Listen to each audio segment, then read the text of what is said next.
Good morning and welcome to our webinar, How to Create a Great Speech for Turbulent Times. I'm Mark Stoiber. I am the founder and CEO of Your Ultimate Speech, and I'm going to be your host today. Now, some of you might be wondering how to create a great speech for turbulent times. It seems like a bit of a niche topic, but in fact, it's the result of a lot of feedback from folks that said to us, we're running companies, and we're noticing the slowdown in the economy. Workers are demoralized. Shareholders are frustrated. Can you help us with a speech that can help us improve things? And I believe that we can. And this is actually going to be a 4-part webinar series. First one happens today, next one next Friday, and so on and so forth. Today's webinar is going to be half an hour long because we want to respect your time, but also because we want to give you little bite-sized pieces of wisdom that you can take and work on your own in between webinars. Finally, of course, we want to create 4 parts because we believe there are 4 distinct parts to crafting a powerful speech for turbulent times. Today, we're going to talk about structure. So structure, how do you actually create a skeleton that makes it easier for you to put the speech together and create a structure that your audience is going to like and associate with and feel comfortable with? That's what we want to leave you with today. Onwards. Our agenda. Why do you need a powerful speech for turbulent times? Well, I think I sort of alluded to that a little already, but I'm going to go into deeper detail. Then why should we talk about structure? Why can't we just write down whatever comes to our head and heart and say that? And finally, I'm going to leave you today with a set of structures. And what's interesting is that these are not sort of independent, completely different structures. What you're going to see is that one actually evolves from the other. So let's start at the start, why you need this. Now, we all know the economy is not in a happy place right now. And there is nothing, though, worse than bad news that is terribly presented.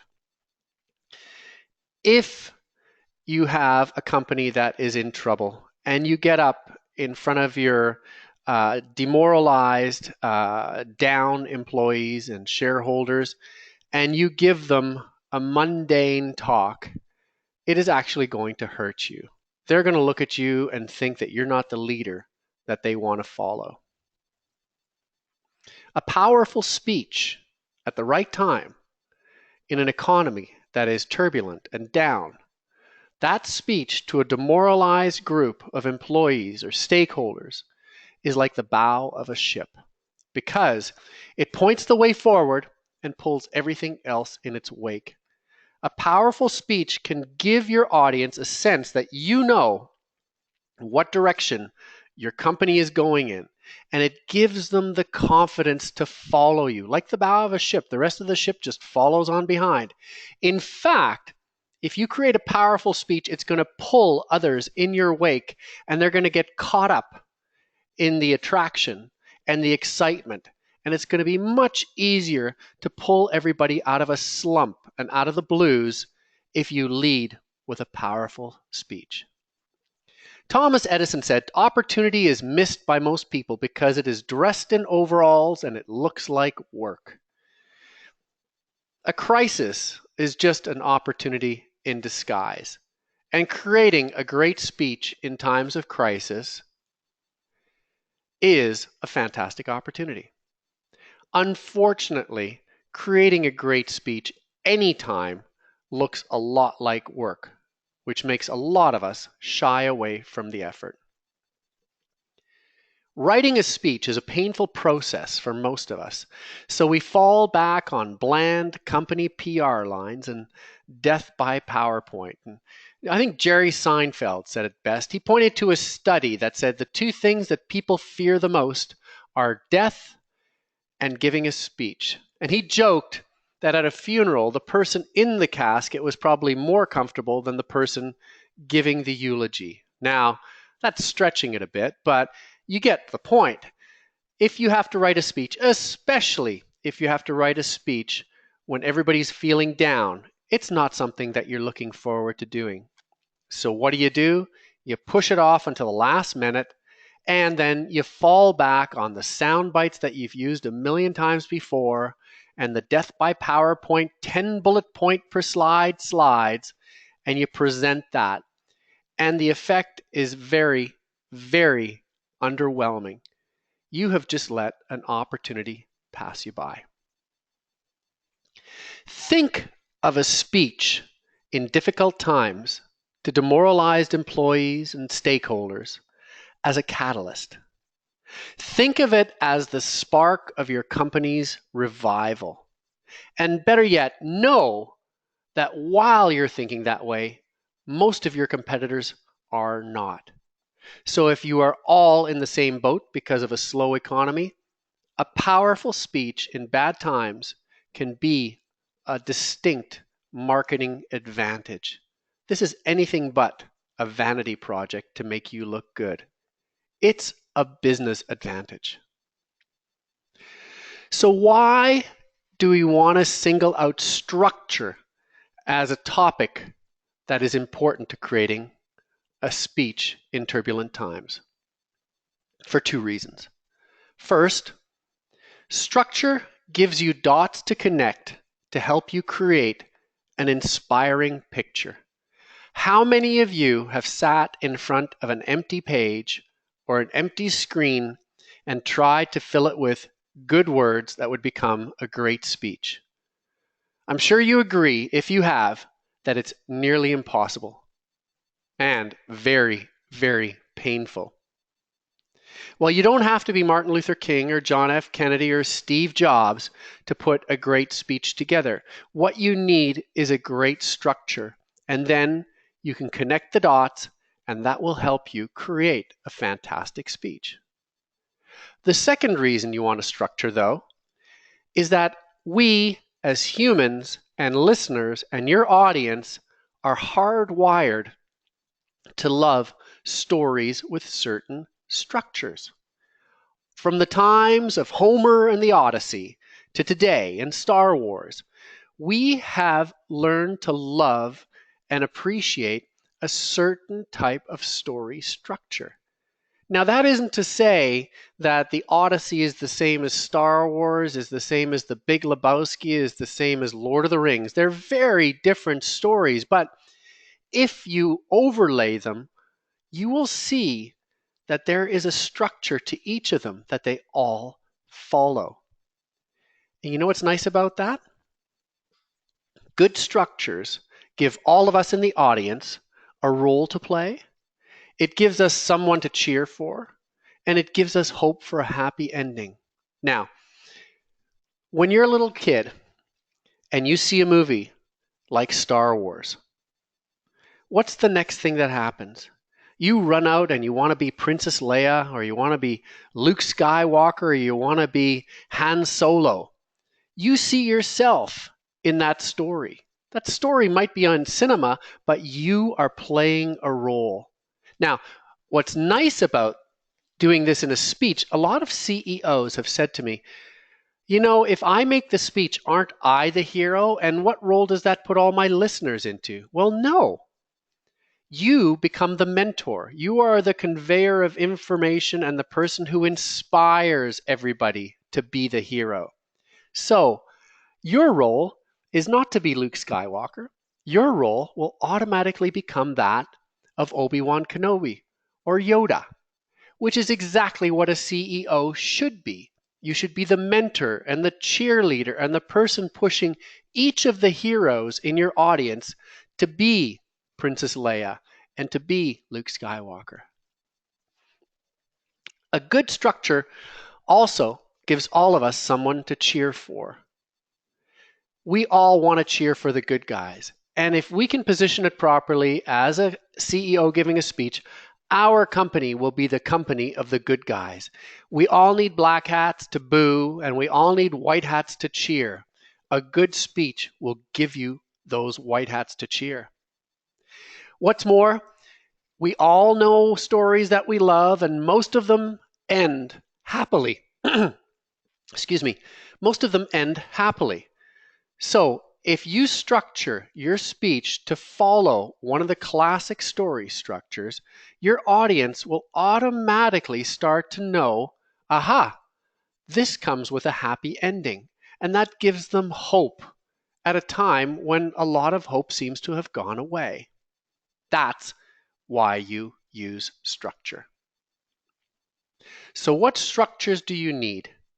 Now I'm going to go into 4 different types of structures that are particularly effective in crafting powerful speeches. In essence, though, they're all the same structure. They just build on each other and they enrich each other. So that you can use one, simple one, or you can get the more complicated one. With a little bit of practice, you're going to see that you can incorporate these structures into your speaking, even the most complex one, and it will start to feel natural. Let's start with the simplest one. This is called the Freytag pyramid. It wasn't invented by Gustav Freytag in the 19th century, though. It was invented by Aristotle. It goes all the way back to Aristotle. And Aristotle saw that all the great stories of his time in ancient Greece all seemed to follow a similar pattern. That is exposition, or mapping out the characters and context, rising action, where the bad guys come to surface, the conflict starts, a climax, where the forces of good meet the forces of evil in a grand battle, the falling action, where the good guys start to win and there's actually hope that they might take it. And finally, the denouement, which wraps it all up in a bow and answers all unanswered questions. Now here's what the bits look like. Exposition. Setting the scene, introducing characters and context. Let me put that in context for you. Let's say you're running an oil company in Calgary. We all know oil isn't doing very well in the stock market right now, and that companies in Calgary, just like Houston, just like any oil country in the world, are starting to feel the pinch. So you have to make a speech to your stakeholders. Here, you can set the scene, introducing characters and context.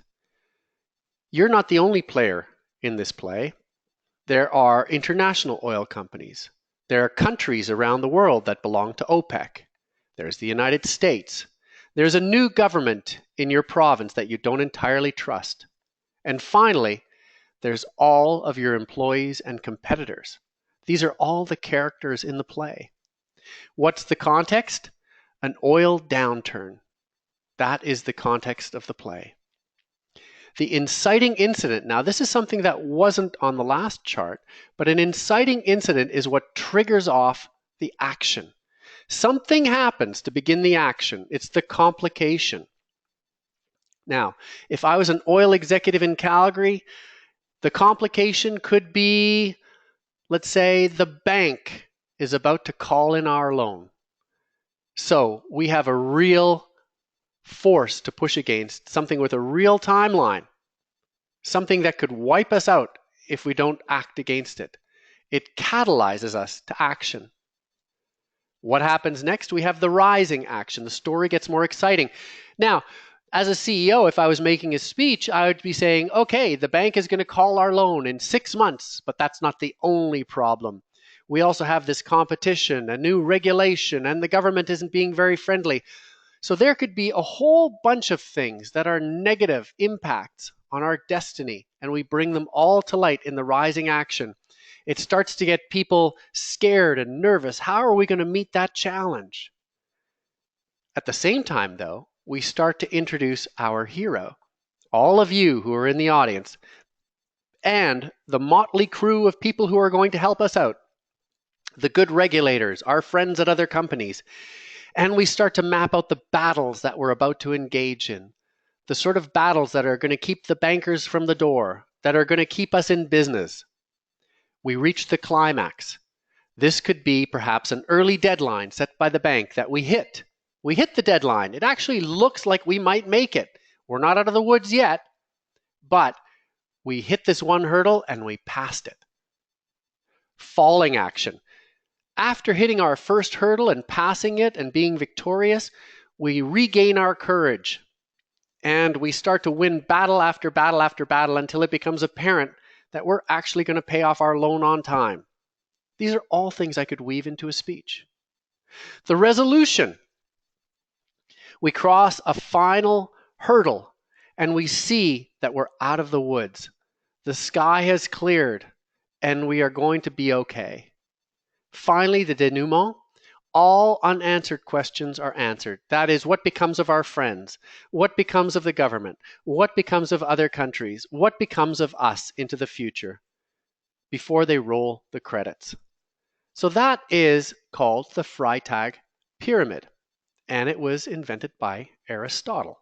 And you can see already how many of the stories that you love fit into this model. Well, let me take that, pardon me, let me take that one further and show you how we can enrich that model with this structure. This is called the hero's journey, and essentially it is exactly the same thing as the Freytag pyramid, but it's enriched with several more elements.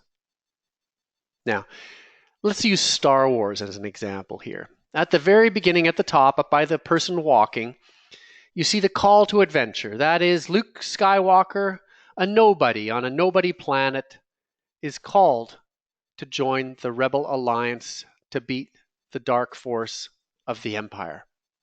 Of course, he says, no way. What could I do? I'm just a farm boy. Then he meets a mentor, Obi-Wan Kenobi, and he hears about a supernatural aid, this thing called the Force.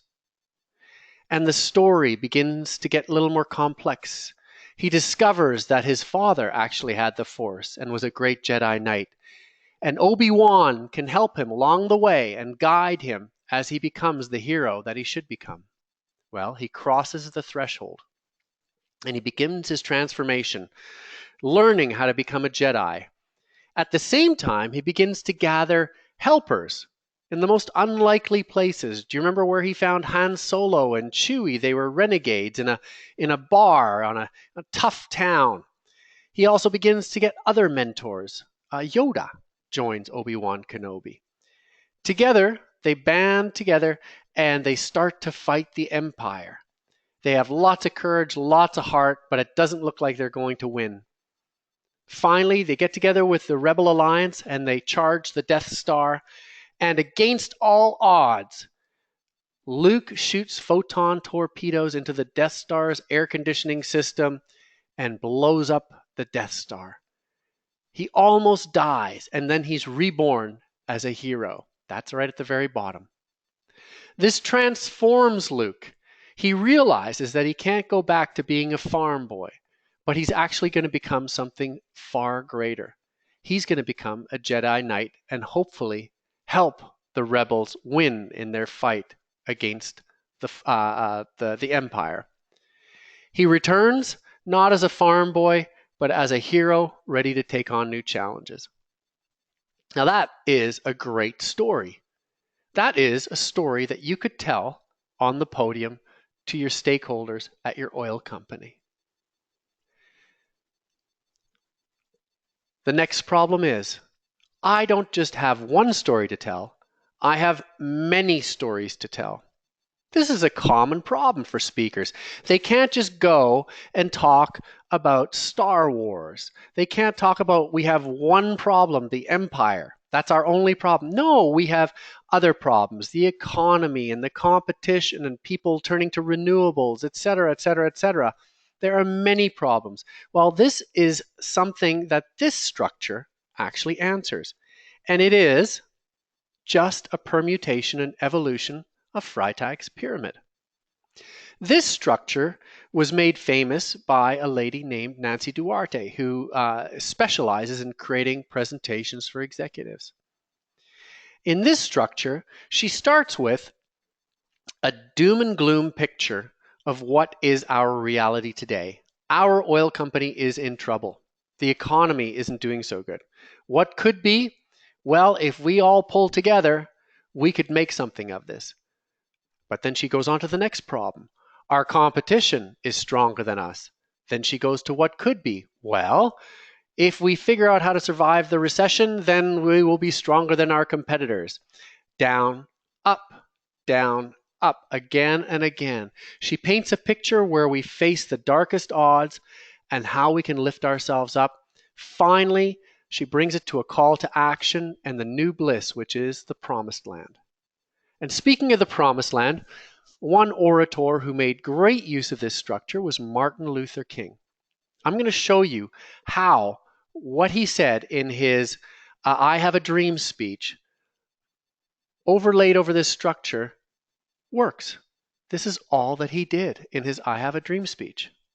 So he starts his speech with thoughts like 100 years after the Emancipation Proclamation, the Negro is still languished in the corners of American society, and he talks about how freedom hasn't actually happened, even though it should have.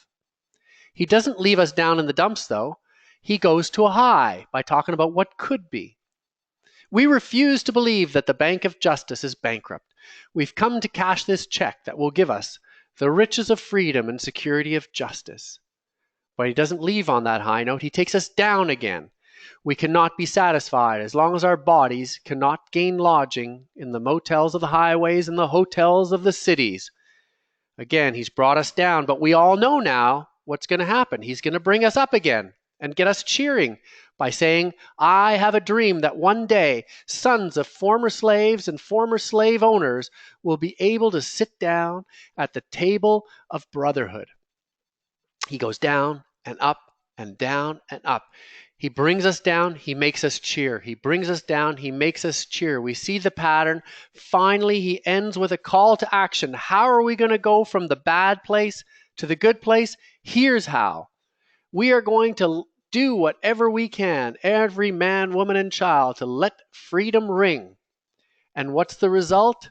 As the spiritual said, free at last, free at last. That is his I Have a Dream speech. And I'm sure you see how you could take this same structure and use it in your next speech. And I can tell you that this was not a very happy time in the US. This was not a good place to be. There was a lot of trouble. There was a lot of violence. There was a lot of frustrated people. Dr. Martin Luther King catalyzed these people to nonviolent action with speeches like this. If he did it for the anti-segregation movement, think of what you could do with your company. I want to finish today on what I call the Musk pitch model. And I'm just pulling Elon Musk's name out of a hat because I discovered this pitch model seeing a video where he was making a pitch for renewable energy around the world. And I have since talked to a number of my friends in the investment movement, and they say, no, this is actually the pitch model that we follow, and we've been following it forever. So it's nothing new. Elon Musk didn't invent it, but I saw him do it first, and so that's what I'm going to call it. Here's how it works. See if you see the evolution of this from what I've just described. First, you name the enemy and describe why the time to fight is now. That's what he does first. He talks about fossil fuels and government subsidies for fossil fuels and an entire industry aligned against renewable energy. What that does, it brings us down. He doesn't leave us down, though. He shows us the promised land without explaining how we're going to get there. He says the promised land is a world that runs on renewable energy. He brings us up and makes us cheer, and then he brings us back down by talking about all the obstacles that we're going to face on our way to success. He doesn't leave us down, though. He then pulls us back up and describes why we're going to conquer those obstacles if we work together. Finally, he gives us a call to action and tells us what the new state of bliss is. He describes why this is already happening, why we're already putting batteries in homes around North America, and how we are going to get to the promised land, which is renewable power throughout the world. So, I've just given you 4 different structure models. Now I'd invite you to download the handout that we created for you that describes those 4 models and how they can work in the context of your own speech. As you can see, I believe, I hope, these 4 models are all evolutions from one another. They might be more complex from the first one to the last, but they are all kind of playing on the same structure.